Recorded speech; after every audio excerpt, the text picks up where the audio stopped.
Curtains are not especially hard to draw. We want to do a little bit of curtain discussion and some exterior window stuff today. So this is in your book around page 105, 100, 105 and on. So let's look at some examples. If I have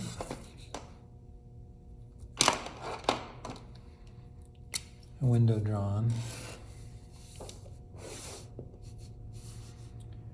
in the corner of a room,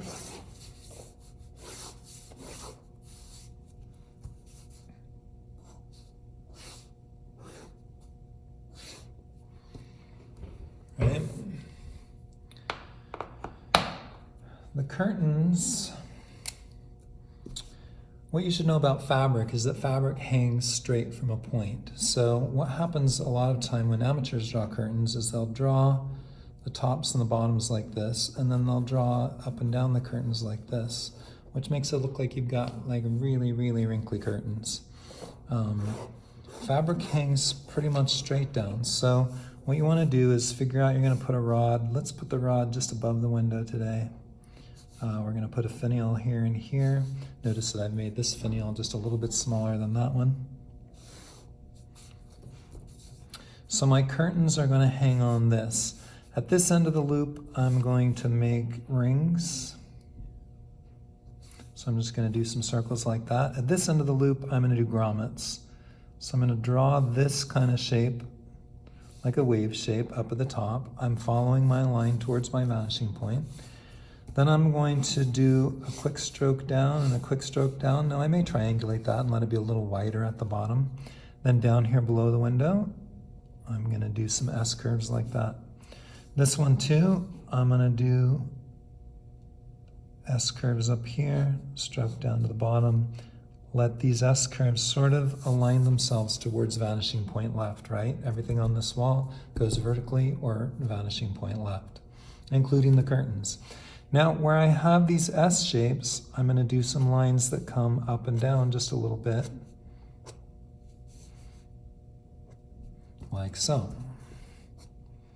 That's going to show the way the drapery hangs. It's also going to cover up a little bit of this edge of the window, which the curtain would be covering. So just like cross contouring, it sort of makes my my curtains look a little bit more. Notice I'm pulling some triangles through there because I want them to sort of drape in a triangle, right? Drapery hangs from a point and it comes out in a triangle like this and hangs like this, as we saw when we did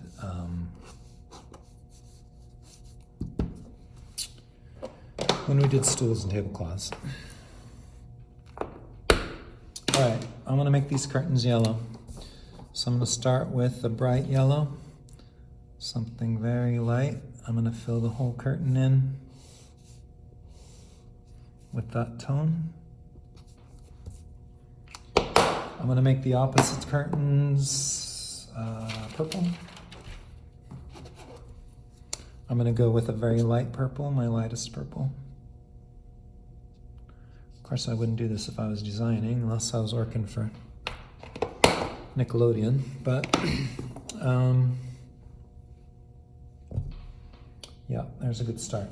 Then I'm going to take a deeper purple and I'm just going to stroke down and up a little bit, probably with the pointy part of my marker since this is such a small thing. I'm going to do this all the way on the outside edge over here because that's going to look sort of like there's a wall behind the curtain and like there's a little bit of sheerness to that. Don't have to do that, but I think it kind of ties it in nicely. I'm then going to take my purple pencil or a blue pencil. Now, I don't know what's going to happen, so I'm going to come over here onto my practice sheet first. I'm going to see what happens if I do blue over. It's too blue for sure.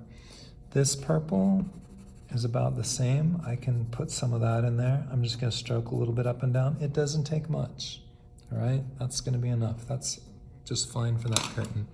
This one over here, I want to do some of this orangey yellow into it. Not getting me a lot of distance out of that, although I think that is a nicer yellow, so it's popping up a little bit more.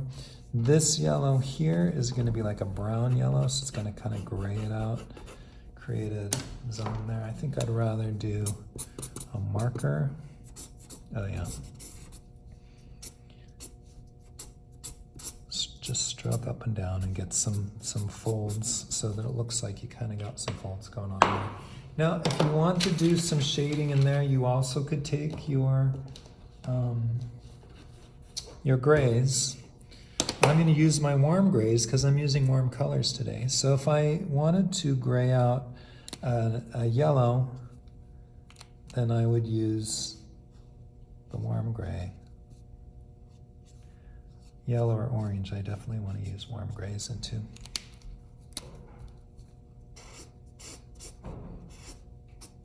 Kind of want to reinforce my straight lines up and down that way.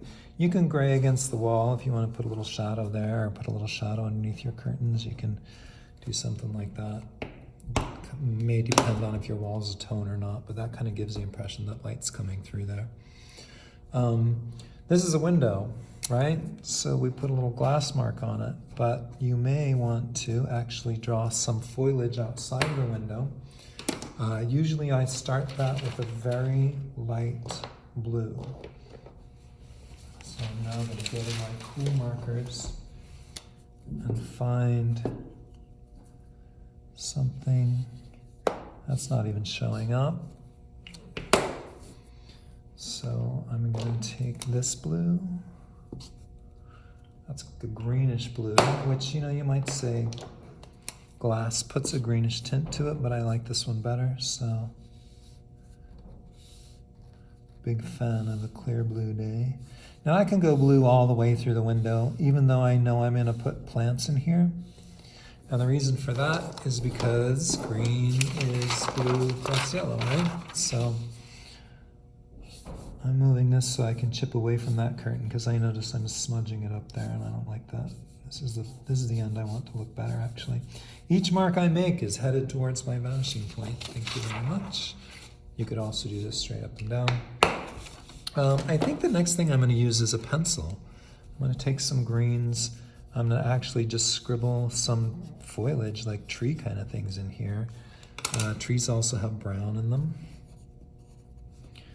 If I want to make some branchy looking kind of stuff. And then I'm going to take a greeny green. I think I've got some hot green markers over here. And I'm going to put some, just a little bit of scribbliness of that. I want to go with this lighter, brighter one. This is more yellowy.